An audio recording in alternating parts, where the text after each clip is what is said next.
Whew, sorry about being late, y'all. OBS did not want to launch. I'm going to get the word out that we are going to get fired up for this Bonnet Chronicles. As you can see, we're starting off tonight with pink sauce. I am sure that if you haven't heard about pink sauce, you're going to hear about it because Black Twitter is just lit. And I don't mean that in a good way. We have this young woman, a chef.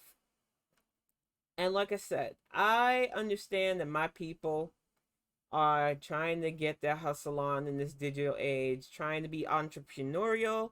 I understand that, but this ain't it. I want you to look at how Homegirl was making pink sauce. Look at it.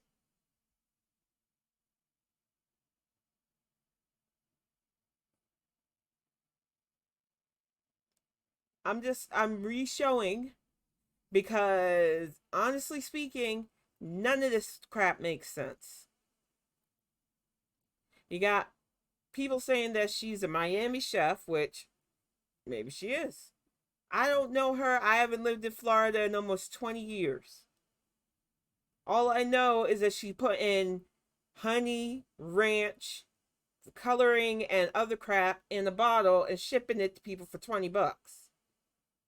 She already had to make an apology for the label, but not the fact that she's shipping this shit without any testing. She claims that the stuff that we seen from the commercial of her making it in her house wasn't it. That's what that top thing was.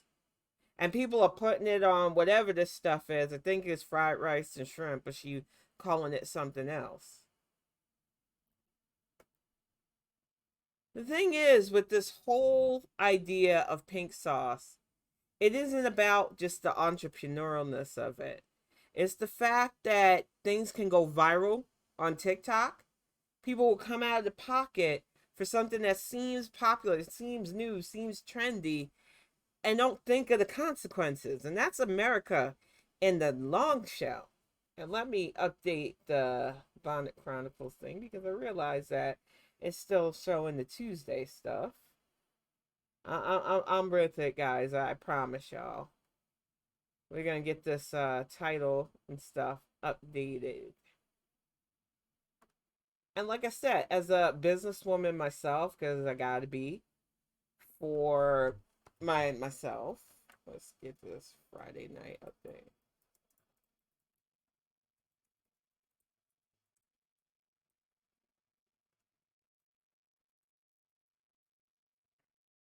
I think what troubles me about the attitudes that some people have when it comes to the digital age is anything that's popular doesn't have to be safe for them.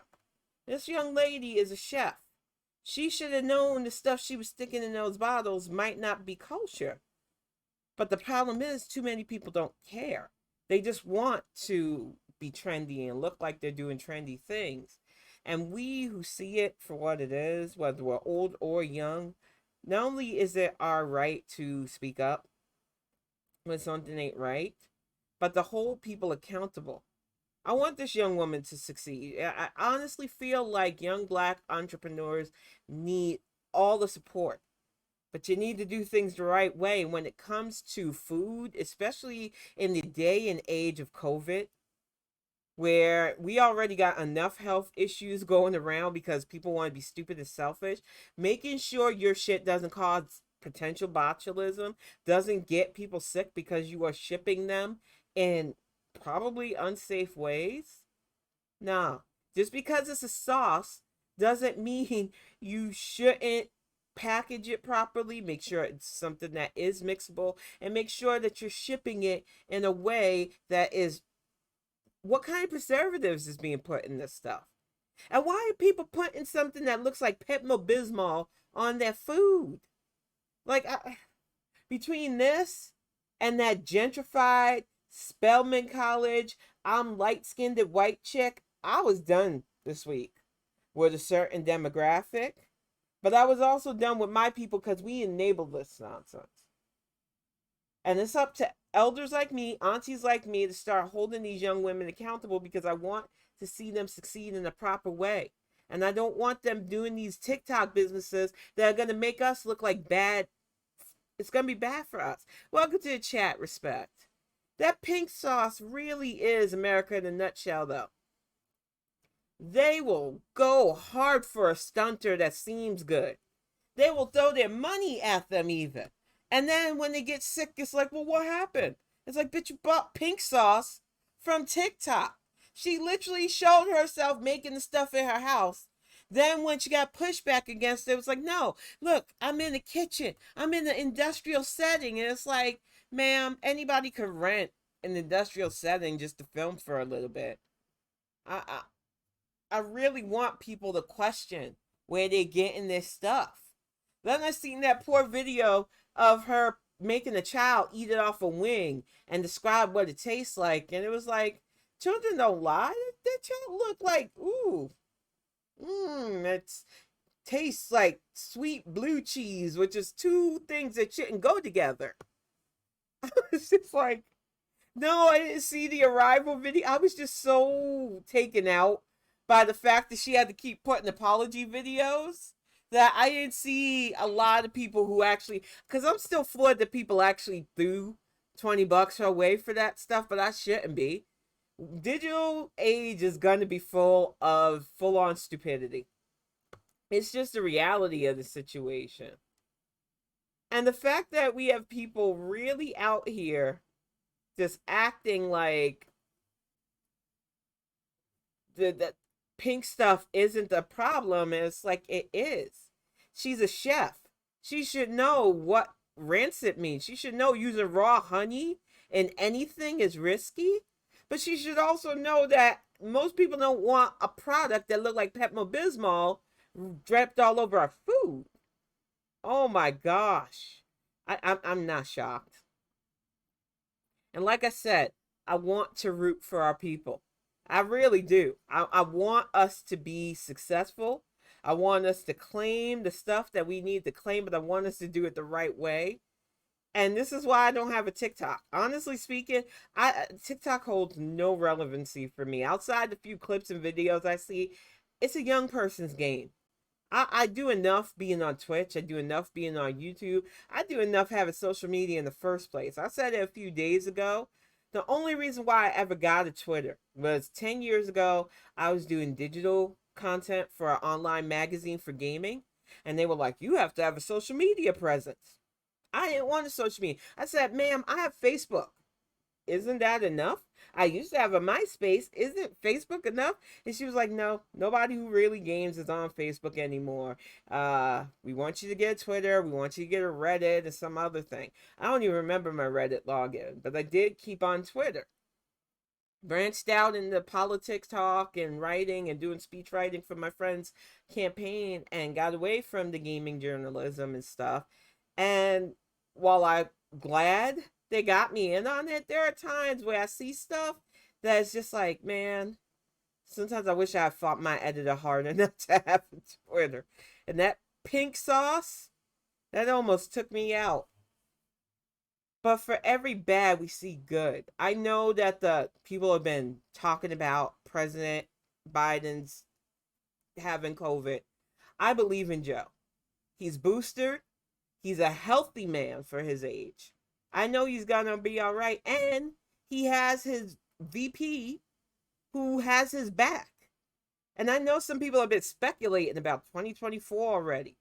What he's doing in 2022 is how I counter that now. One of the things I really want to stress tonight about our problems with America is that they're not unsolvable problems. But one of the biggest problems are the people who think that I'm just sharing my opinion. I don't mean no harm by constantly disrespecting this administration who has come in and had to clean up a literal fascist administration that did no work. I'm just speculating that somebody else should do the work when, no, we have two hardworking, boots to the ground, trying to undo the damage that a lot of your apathy and entitlement did. A president who isn't afraid to be both forceful but vulnerable in being human. We have compassion and kindness in our Oval Office again. We have a family that loves and respects each other in both the VP's family and our POTUS. And I refuse to give that up because some chucklehead with a New York Times account thinks they know better. And like I told somebody in their poll, because a lot of us have been feeling the same way on Twitter, just tired of the loud contrarians talking about where's Merrick. First of all, is A.G. Garland to you? Because y'all have been way too disrespectful as it is calling that man by his first name like he's a buddy buddy. Second, this is not a Law and Order episode, and true justice takes time.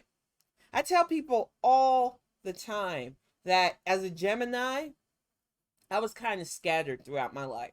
I went through several phases. When I was in school, I thought I wanted a law degree. I really was in the criminal justice towards hate crimes. Sometimes I do regret not going that path. One of the things that stopped me, and one of the things that currently bothers me, is that the legal system is not a fast process. And that a lot of times you have to have time, patience, and energy. People watch stuff like these criminal cases and think, oh, justice is swift. It takes years, even when they have evidence. And heaven forbid if the evidence is circumstantial. And something like this January 6th coup, even though people were taping themselves, even though people are literally turning a dime on each other, it still takes time. And for all of you who disrespect Merrick Garland without even knowing what his job is, it is exhausting watching you on Twitter. Cut it out.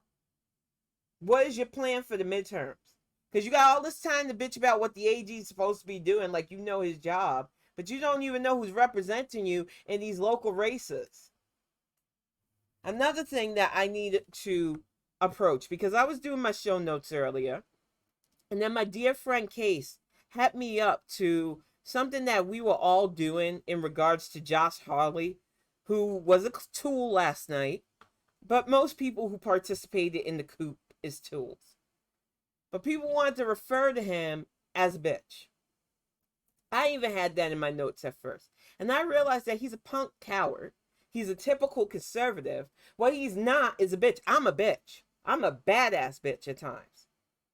We have to stop allowing ourselves to use internalized sexism. The whole idea of insulting a man by calling him a woman, that's internalized sexism, whether people realize that or not. And I know some people are like, Tan, I'm just, you call people fat when you're fat. Yeah. Is it all right? Does it hurt people's feelings? I've had people really get on me for calling somebody fat, even though I am fat. I honestly try to navigate this space as best as I can. I'm not a perfect person. But when I say as a woman, I am tired of my gender being used as a blanket insult, I mean that. That is why my notes got changed. That is why I'm not going to refer to Josh Hawley as a bitch. Because bitches, last I checked, are good things. Josh Hawley is a coward. He ran like a fucking dick. When he realized that mob could turn against him, he went from fist in the air to flight. He's a fucking coward, and he's indicative of the conservative leans. Yet people want to reinvent. They want to act like Liz Cheney is a hero. And what troubles me about how you are allowing her to try to wash away the Trump tape is the fact that Liz has fallen in the line with everything the conservatives have done against us. Every right, everything that we have fought for, like voter sanctity, women's rights, body autonomy. You go, well, she's for marriage equality. That's because she's a lesbian. Guarantee you, if she was cisgendered and straight, she would be just like all the rest of them. She would be like Susan Collins, who wants to act like she's disturbed by her party, but falls right into fucking line. Y'all have to stop acting like the conservatives are anything but. The cruelty is on point for them. And what stresses me out the most right now is how many people want to give Liz props. How many of the verified, how many of the famous people. Because, especially for white famous people, Y'all still seek out heroes instead of being them yourselves. You're so afraid to have your own back and have your own opinions of stuff. And too many of you are still looking for that champion of your people when you have been shown time and time again that they were A-okay. The only thing that's pissing them off is that this coup didn't take.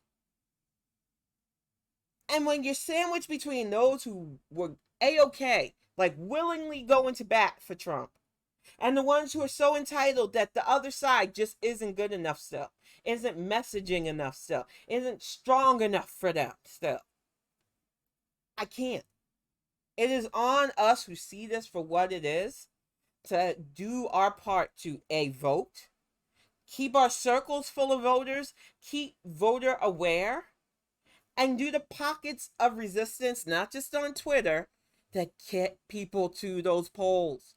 I want all of those think pieces on 2024 to have to rush to figure out the turnout that we show up with. And I know it isn't easy. I've seen the back and forth in PA. It pisses me off because for Lynn, I have been pushing really hard for Fetterman. I really want to win PA for the Dems for my friend. But when you see the Twitter war that he's in with fucking Oz, it's like I'm choosing between two idiots. I really am. I do not want Melvin Oz as a senator at all, ever. I watched him hawk and push shit that he, as a surgeon, taking a Hippocratic oath, should have known better than pushing. He is a complete fraud. He doesn't even fucking care about PA. But when Fetterman's claim to fame is pushing back against him, and people are turning that into, he should run for president, he's a fighter. This is what I mean. These are the same motherfuckers who would buy pink sauce. You don't care if the shit's rancid. You don't care if that shit will give you bubble guts. It just looks trendy. Stop chasing trends. We need politicians. We need people who are going to do the work. And let me tell you something. Fetterman only gets one chance to fuck up. He only gets one shot to get elected and not vote with us, to get elected and waste time. We are not playing with John Fetterman. I don't want to hear about his Twitter game once he's in fucking office. He needs to be too busy doing his job as a legislator to be on Twitter. Because that's another problem in this digital age. There are some politicians who can walk the walk and navigate. I follow a lot of them. They understand that Twitter is an outlet to both show their constituents and beyond. Lauren Underwood does the thing. I love seeing her tweets because she's tweeting what she's doing. She lets you know, hey, I just got this bill passed. I just got my colleagues to jump on board and go with me to help my constituents and beyond. That's how you do Twitter. And welcome to the chat, Call Me Mo. I'm telling you, bubble guts. And welcome to the chat, Terry Antico. And what I see people going for Fetterman, I think these are the same people that willingly sign up for bad because it seems good, because it talks a good game. It's like the digital age is going to be hard. It's going to be dumb, and it's going to be slow because people do not want to think. I've said it before, and I mean it. I feel like serfdom found a new way to reinvent itself. I seen this young lady on Twitter earlier talking about it don't make sense. 8 hours each day of my life to this job so that I can pay all of it away to survive. I get 4 hours of downtime to me if I'm lucky before I have to go to sleep and start the cycle over. Why are we doing this? And it's simple. We put a price tag on our time. The moment humans realize that we could put value in a monetary way of being, there was no going back from that. And do I believe it'll always be that way? No, because people are getting tired of it. But I do not believe we're at the point where people will willingly do labor for nothing.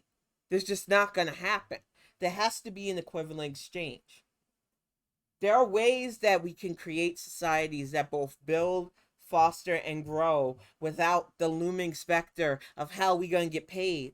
But it takes enough people working together, and we don't have that currently. I would love to see our society get to that point, but it takes a concentrated effort, and some of you don't even want to learn basic civics. I think the problem with America especially is that it's easier to feel right about something than to actually fact check yourself. Like me tonight. I could have easily been like, no, I'm going to call Josh Hawley a bitch. I could have dehumanized him with sexist stuff. I don't need to dunk on Josh Hawley by throwing women under the bus. He's fucking Josh Hawley. He's a coward. He looks like a goober. His fucking TikTok videos of him punching trees because if he got into a real fight, he would get knocked out. He's a fucking white supremacist. Need I say any more? Life has already done him dirty. I don't honestly need to be misogynistic to attack that man. And I'm wary of those who felt need to doctor him up and make him look like a woman. Need to constantly call him a pussy when, I'm sorry, unless you have one of those, you have no idea of how durable they are. I'm sorry. Welcome to the chat, Music Animal. I want people to understand our power in stuff because I think that is a real way for us to have better things, especially. But I want people to understand that if you want things like people actually having decent schooling, decent housing, not breaking themselves, slaving away most of their day, 8 hours a day, 7 days a week, just to pay somebody to survive in a broken grid that shuts down with power that may or may not be, when we literally have sources of actually cleaner and more sustainable energy being downplayed by them because they can't figure out how to put a price tag on it. If you want better, we have to be better. We have to be more informed. We have to stop always being swayed by people's stunt. I seen AOC's little fucking handcuff stunt without the handcuffs. Her being arrested was all over the place. My brain was like, you know what? No. Ain't got time for her stunts. What I do have time for is figuring out how we're gonna replace her in the House. I can't play these games anymore. The squad talks a really good game, but they have been used as fodder against candidates even here in Michigan. People using the new Green Deal as an attack on Dems running here. And it's like, unless they run as a Justice Dem, most don't know what the fucking new Green Deal is anyway.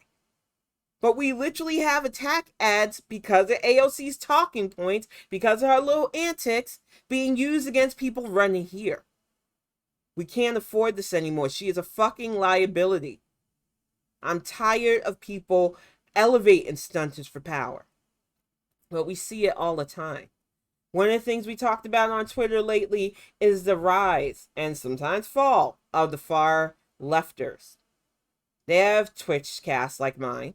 They have Patreons and other stuff. They beg you to fund their lifestyle while they shit on everything around them and talk about socialism. Their socialist utopia where everything will be free, but how? When you ask them to explain how they're going to make this be, they don't care. Oh, you're just a boomer. You don't know what you're talking about. You should have voted for Bernie. Nobody wanted Bernie. They get on Twitter, they troll people, they jump into black people's mentions. Then when you hit them with facts and receipts and stuff, they say, the KI is attacking me. They attack members who might have said something dumb in tweets. There's one thing about me, unless Twitter has made me do it, I don't erase anything I say. I realized, especially 10 years ago, I might have said some off-the-wall shit. It's still the shit I say. I own up to it. But it's very rare that somebody can be like, is this you? And be anything but, yeah, it is. Like when I call people the Cartoon Brigade, if somebody wanted to bring up my latest avatar because it's from a webcomic that I'm working on with a friend. Yeah, thank you for giving me the ability to advertise my work, Bernie Brat. I can sling insults and still be utilized in certain things. But some of these kids, that's all they do, and they get on and they utilize the arguing that you have with them. And then what's worse are these fucking trust fund journalists who want any reason to ding VP Harris. then goes and writes articles about, well, is Kamala Harris's fandom being too toxic? Are they being too toxic when they come up with receipts of the things we say? Are they being too toxic when we find out that somebody who literally lied about being a political activist got a $12 receipt to her name, and I put out an Act Blue link, so I'm an activist. I won GA. You know who I'm talking about. I have to get back and forth with her. I knew her game from the get-go. Anybody whose claim to fame came off the 4 years that Trump was in office, I don't trust them. I just don't. Simply speaking, a lot of them have turned into doomsayers. A lot of them built up a large following on here, getting us all suckered in, thinking they were on our side, and now they have nothing but nasty things to say about the Dems constantly, when we are literally in the fight for our democracy's life. I called out a former follower. He went really quick from, I'm blue no matter who, to, oh, Pelosi only does things for stunting. The only thing she's ever done is kneel in the kente cloth, and it's like, sir, what? Nancy Pelosi is the whole main reason Trump didn't get to do worse during his 4 years. I will not let you disrespect her name. And then, of course, the misogyny train didn't stop for Nancy Pelosi. He had all sorts of nasty things to say for VP Harris, too. And it's like, we have to start guarding our energy, but we also have to know when to cut people off. See the people who are utilizing Twitter to only elevate themselves, get themselves enough followers where they can gang up on anybody they think they can. Have that echo chamber of contrarians that just want to say things like, where is Merrick? He's doing his job. And his job isn't on Twitter. It exhausts me, the amount of people that are actively working to drag us into fascism. And I'm telling you, Mo, the fact of the matter is, a lot of these journalists are people who got in because their parents were wealthy. They got in because they had connections. Barely any voices of color. And welcome to the chat, Beans. Full of people who really shouldn't be shaping our news. Constantly with hit pieces against this administration. They don't want to tout the fact that we got gas prices down. They don't want to tout the fact that despite the world around us burning, we are working with world leaders. They don't want to talk about the infrastructure bill that we signed with Mexico. Or the fact that despite having no COVID outreach, we are now rapidly testing. We've gotten people vaccinated. I'm 3 times vaccinated. People are still getting sick, yes. But that is because there are so many stories of fucking willful, entitled people. A dear friend of mine is struggling through COVID right now because a coworker decided that, it feels like a hoax. And then she spread it to them. The shit is not going away. And it is not the president's fault. He is doing his damnedest for a nation full of selfish people who don't want to mask up, don't want to get boosted, but would drink pee. Literal TikToks of people drinking aged urine, injecting themselves with cattle dewormer, but ignoring a booster that can help them. And this anti-vax shit has been troubling for years. I say this as an autism parent. It bothered me, Jenny McCarthy's bullshit, finding out that her son didn't even have autism. But she did so much damage to both of our communities, both vaccine parents and autistic parents with her bullshit. And now we have seen polio making a return in our country, a disease that was almost completely eradicated here. I remember being in North Carolina, and it always floors me, the amount of idiocy in that state. I loved North Carolina. It was a pretty state, but it did not have the prettiest people. And in elementary school, I tried to make as many mom friends as I could. I'm a very antisocial person, but I can be sociable when I need to be. And being constantly up at kiddo school, I made a name for myself. And this one mom with, I think she had like 3 or 4 boys and a little girl, she seemed nice at first. We got to talking because I would hold the door for the kids early in the morning, and I would be up there every afternoon to pick up kiddo and hold the door again. And she wanted our kids to have a play date. And I was like, okay, let me get to know this person first because I'm not just going to go over anybody's house that I don't know. And she was like, I had a really hard time getting my sons into school. And I was like, why? Was it the paperwork? Because the paperwork seemed easy. No, for religious reasons, she doesn't believe in vaccines, but wanted my son, who was vaccinated, to be over her house. And no, no. I told her very politely, no, we're not pro plague. So sorry. And after that, we avoided each other. I didn't want to start a war. I didn't want to threaten her like I had to do other moms. But I didn't want her around my kid. I'm not pro plague. You don't want to vaccinate yourself and your kids. You don't need to be around those of us who stay safe. I am literally autoimmune compromised. I've had to deal with anemia issues. I've had to deal with fibroid issues. I've had to deal with health issues, both inflicted and just genetic wise. I do not want to give myself something that's preventable. I got my shots and I stay the heck away from people. I couldn't believe these people are like, well, it was hard for me to get my kids to school. Yeah, it should be hard to get your kids in a public school when you don't want to keep them safe. And I didn't even understand her argument. You are literally denying your kids the ability to stay safe from things like measles, rubella, chickenpox. For what? Things that the kids get sick. Anytime I worked with the school, whether it was volunteering for proctoring, whether it was a trip or something, I ended up catching a cold. It is not that hard to get sick when you're around a bunch of kids. And to not have your kid protected and boosted when you have the ability, that to me is child neglect as far as I'm concerned. Kiddo has all his shots. He even got HPV. I remember because we got it for him when he was 16. My son is a big boy. He's almost 6 foot tall. I am only 5'3". He is a stocky, big child. Love him. But he is definitely afraid of needles. And we had to get him that HPV shot. I don't want him getting that virus. And so I did, like I've been doing since he was a little bitty baby, held him, made him look directly at me, and kept him focused on mom while he got his shot. I want my kid to be here. I want to do everything I can to make sure he's safe. I don't understand the parents that have kids and think, oh, I don't want the government telling me to vaccine my kids. I don't care if they get this. You should care. COVID's no joke. And one of the highest amount of new sickness in this are kids. Y'all are condemning your kids to health issues that they don't deserve because you refuse to do your job as a parent to protect them. And that's not okay for me. And then thinking that and thank you guys. I love my son. I say it all the time. He really became my reason for focus.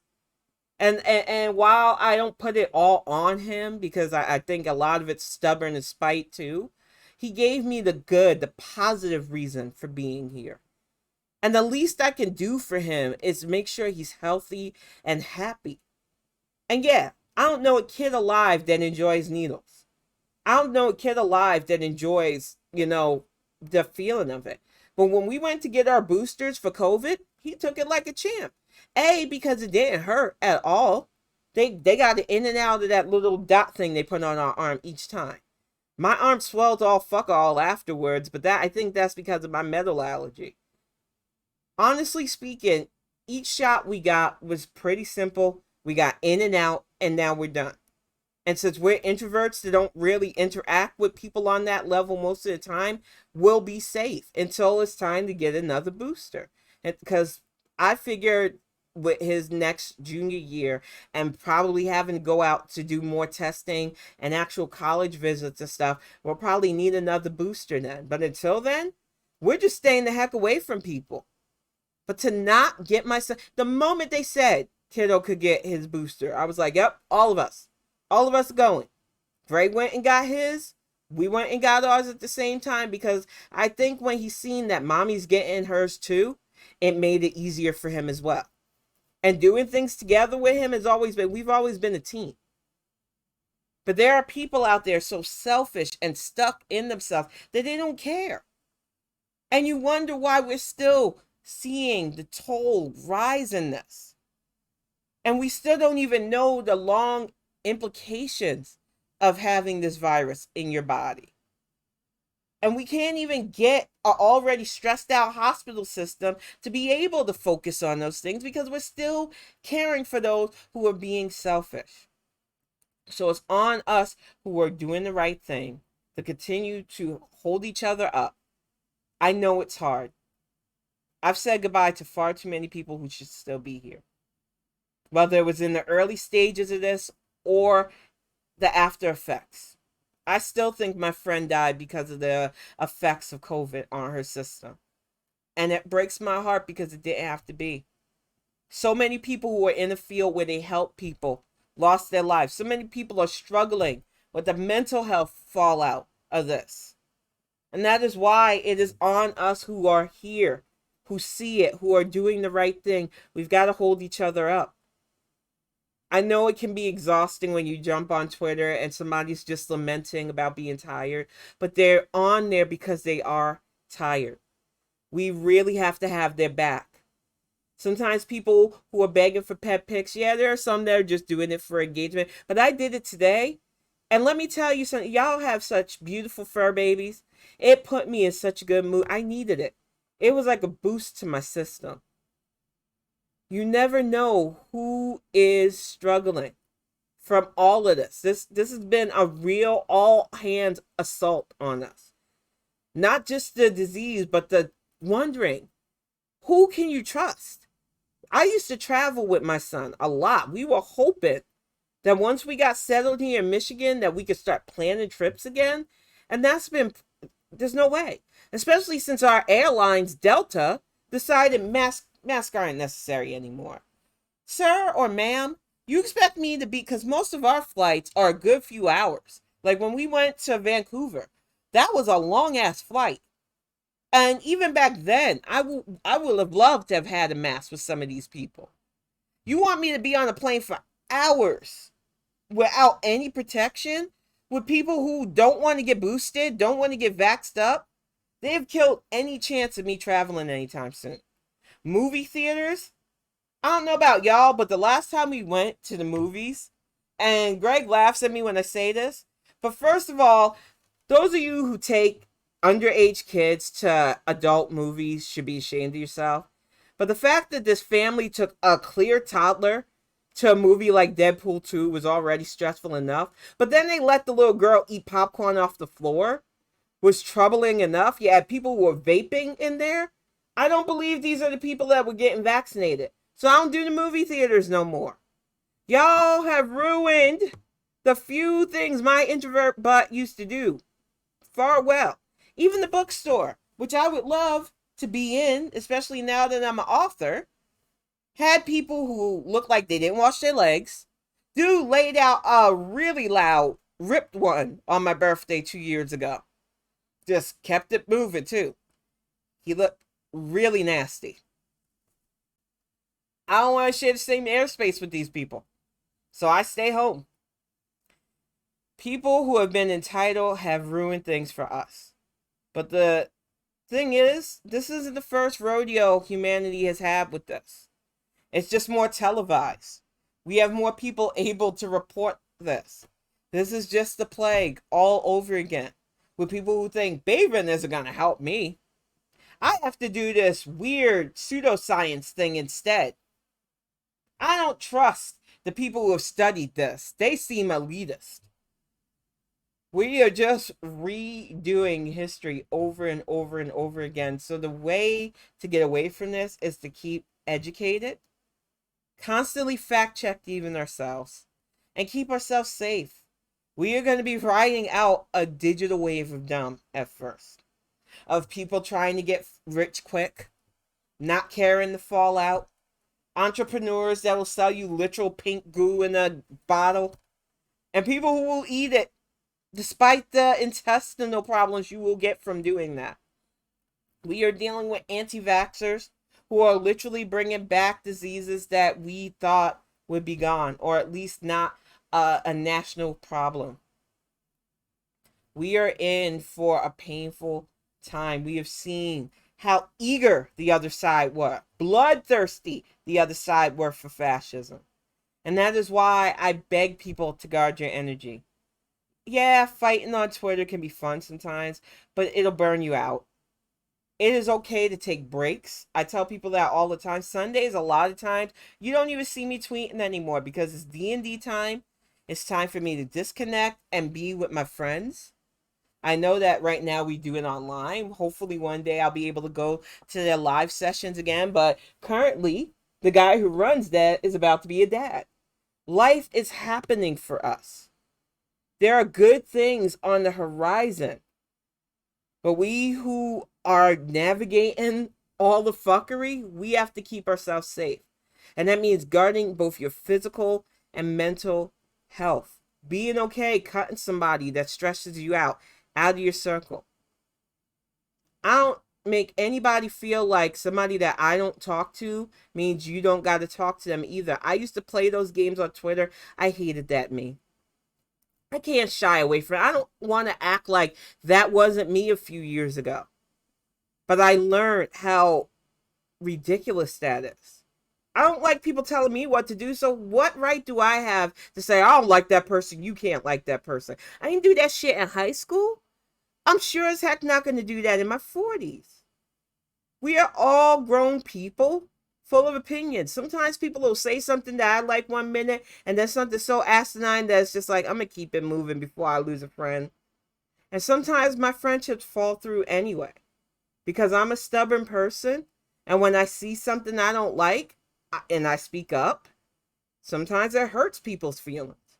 It's just the way it is. And to me, when I lose an actual friend to death, that hurts me more than a Twitter loss, honestly speaking. It's just the way it is. And then you got to navigate when you are doing things for yourself, like putting out this book. And I do want to thank everybody who downloaded the novel and show off this thick boy. This is just a proof copy of Axiom, and I'm so excited for this.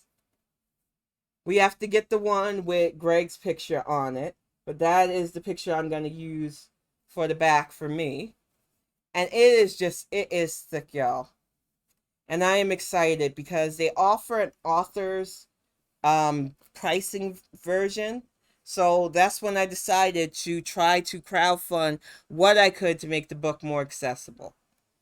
And I know so many of you have been sharing the link. I know my friends on both Twitch, Discord, and YouTube are going to help out. And I appreciate it, y'all. I really feel like taking this chance was a good thing. I'm hoping soon. They said that it's published. I don't know whether or not they're waiting to see how many copies Amazon, which is going to be the main seller, wants to order or not. I've been trying to figure out how to contact somebody in Draft to Digital to see. What I'm thinking about doing with the stuff that I'm raising with Kickstarter is circumventing people who have to wait for Amazon and try to buy the books myself and get them to people directly as well, because they still get their money. But it all depends. I don't want to also piss off Draft to Digital. So I'm guessing that a lot of the books should be available before October. Fingers crossed, because they were really fast with getting the ebook set up for me, and then they were really fast once I approved the proof copy of green light in it for publishing. So I think pretty soon you should be able to order the physical copy on Amazon. I've been keeping on the link to make sure. Right now it's still saying the Kindle edition though, but as soon as it's available, I'm gonna let everybody know. It is so exciting, though. I know the digital times are full of dumb, but it is full of wins, too. I got to see the first Black SCOTUS nominated. I got to see VP Harris and President Biden take the swear in. I got to see a young Black poet laureate. Amanda Gorman still. I look to the future because of young women like her. It was people who are taking the chance to be their authentic self and shine that makes me know that no matter how dumb this time period gets, there are people we're fighting for. There are things worth doing. And I know that, like a lot of us older women, especially, we get in our heads. I'm trying to pep talk another friend who's a writer into taking a chance too. We are our own worst enemies in not doing what we want to do with our lives, but it is our lives. So I'm telling you who are watching tonight, if you have a dream tonight, something that you've always wanted to do, but you felt like you couldn't do it, take that chance. Especially now that the internet has given us the ability to independently do things. I tried for the longest time to wait and see if I could get a regular publisher and do things their way. And I just felt like I would have been either hamstringed or worse yet, had to change way too much of my story to deal with that. And I am glad that I will be able to do a lot more independent content. I'm working with another friend on a web comic. There is just so much that I can do now with the internet that I wouldn't have been able to do years ago. And it's because of you guys that I was able to take that chance. I said by my 45th birthday, I wanted to be published. I had doubt. I wrestled with all kinds of dark thoughts. I pushed it aside and I put this forward, and y'all didn't disappoint. So I really thank you, because not only are you helping me see my dreams, but you're helping me realize I can do this. And I think it's important in this day and age, honestly speaking, to have each other's back. This is the way we are going to make this country better. People want to talk about make America great again. No, let's just make America great, period. It was never great for a lot of us. If you're not a straight Christian white person, you've had a dark history within your own country. The way to make this country great is that have each other's backs, to look out for one another, to make things good no matter who benefits from it. And I know that's hard for non-pragmatists to understand, because some of you only want good for just people who think like you, and that is not how we are going to get better. We can't be better than the other side by acting like the other side. We can't say we want fighters instead of legislators. We can't say we want better for everybody but leave people to the side. The only way we are going to make this country the great nation that it needs to be, because honestly speaking, our country is a threat. Honestly speaking, this country wasn't supposed to get as far as it was. We were a ragtag group of colonies that weren't even, symmetrically speaking, okay with each other, that brought people over from a whole ass other continent under a monarchy system that is still ongoing over there in the UK. I don't even understand that shit. But America should not have lasted for as long as it did. And our ways vex people. People don't want capitalism to continue to thrive. They want to try to figure out a way to topple us, because if they topple us, more fascism can spread.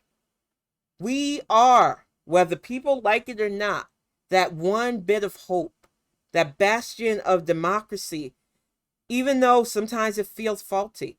And for real, it can be illusionary for a lot of us. But we can break that spell and make it a real thing. There are enough of us, especially black women. I'm speaking to my sister girls right now. We see it. We realize that we get better when everybody has better. And to my white sisters who see the thing, because I know it is hard to navigate for you right now. You have very loud people who look like you, who want to talk over you and for you. But I know that you're out there doing the right thing. And you're not doing it for head pats and cookies. You're doing this because you know, like the rest of us, that whether these chuckleheads who are conservatives benefit from it or not, the point is we all need better. They're going to complain still. They might still try to fight against us, but what they can't do is stop us if we work together. The problem is there are just too many people who swear they're on our side, but do awful things, sexist things, ignorant things.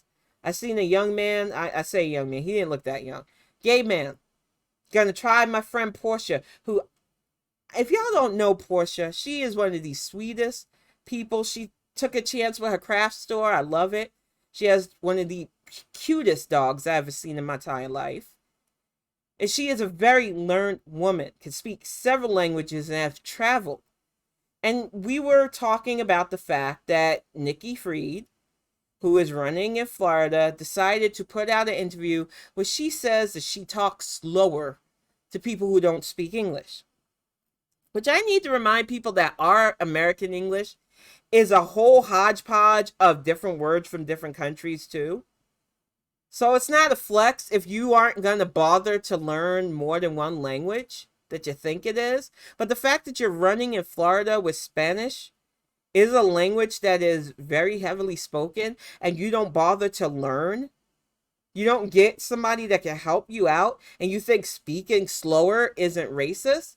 And then you have your little fans parachuting into Black women's threads to say, well, when I go overseas, I do that. And it's like, good. You are that American stereotype that's embarrassing.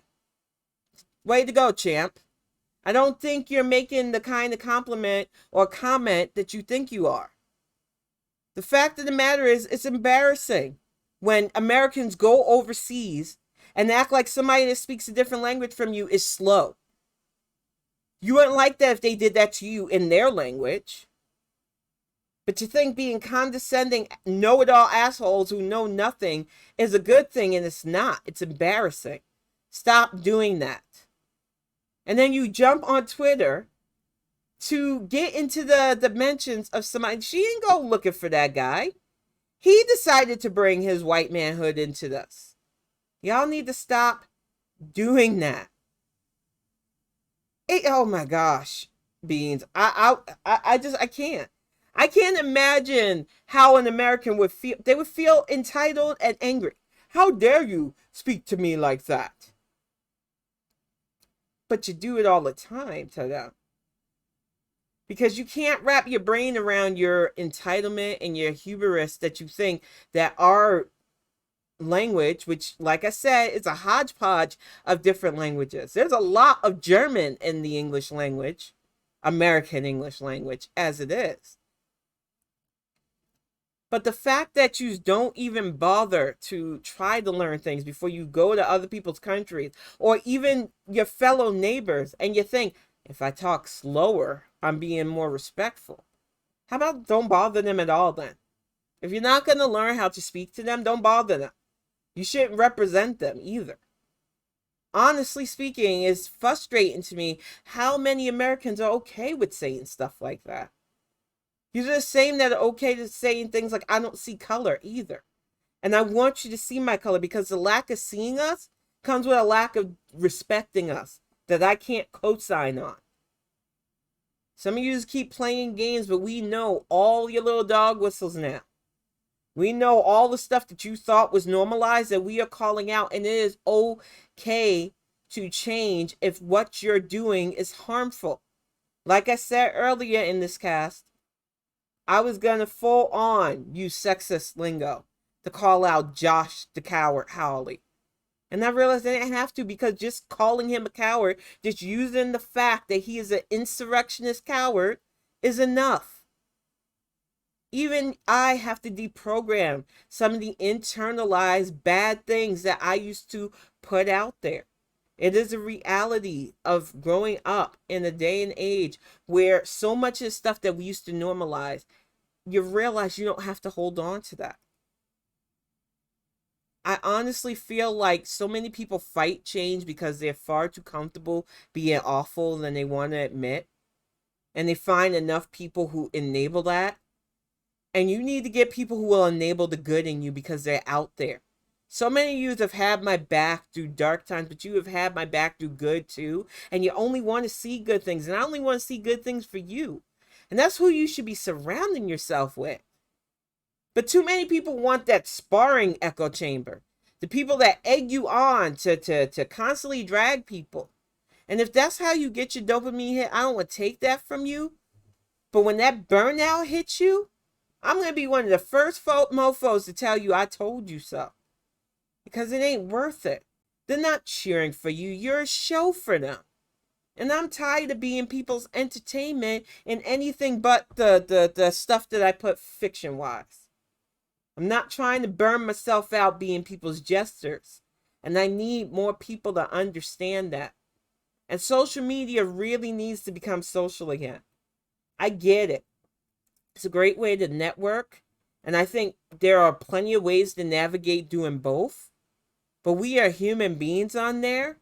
And I'm sick of seeing people treating followers like they're attack dogs, followers like they're just a number that makes you more important. I am still the same person that I was when I made my first lame ass tweet over 10 years ago when my job forced me to get the Twitter account. The only thing that's changed about me is I felt more boldened in giving my opinions on stuff. More able to share things about myself that I didn't even bother with on Facebook. And Facebook was mostly family. Now I've created new friends and family members to me that I would have closer ties than the people I share DNA with.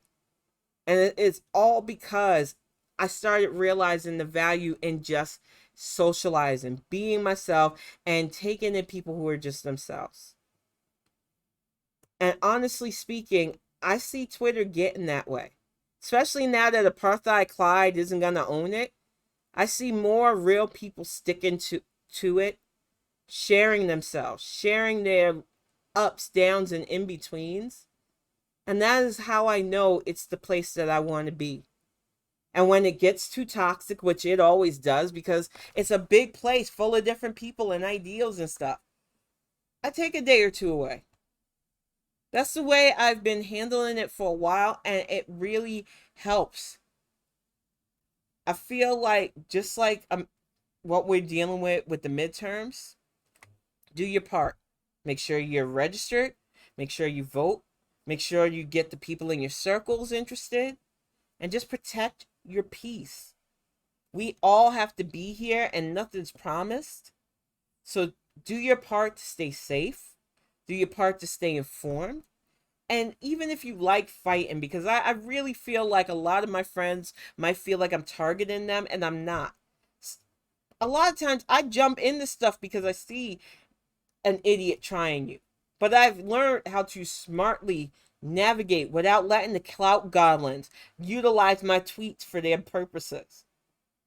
And if you ever want to learn how I freaking get on their nerves, especially subtweeting. I love subtweeting now because it drives them up a wall. A, they don't get to utilize my shit, but B, they know I'm talking about them and they can't get at me. It has been the perfect way to deal with, especially the cosplay socialists, because they are the biggest clout goblins. There are ways to truly make social media social, and I want all of you to realize that. Because I don't want to lose any more of you to burnout. And I don't want to lose any more of you to stress from this stuff. And if you are having fun taking them out, go on.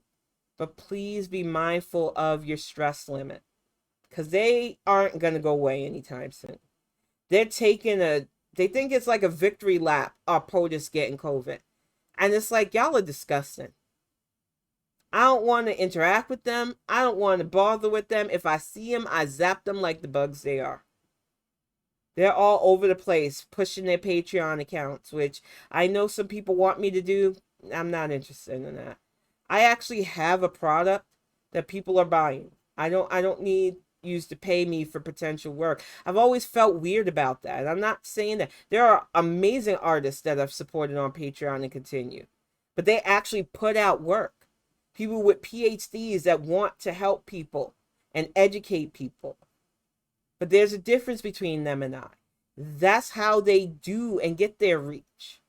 I just can't do that. And I really never felt comfortable doing that. The same reason why I'm not pushing for sponsorships. I plan on doing these Bonnet Chronicles whether I get a dime for them or not. I've never been in it just for monetary gain. I just wouldn't feel right about it. I know that there are a lot of people that are like, are you crazy? Get that back. I'm going to get it in the best way I can by actually putting out viable content. And it's coming, y'all. I have been working my butt off every day, drafting up episodes for my friend's webcomic. We plan on launching that as soon as possible. I'm working on book 2 of my series. This train has gotten out of the station last month and it is not stopping. So I really, truly appreciate you. And it is Terry. That's why I laugh at the people like, I only speak English. Yeah, you speak broken English at that. And English itself, even the old English, is just a mixture of words from other languages. So I really want Americans to be better.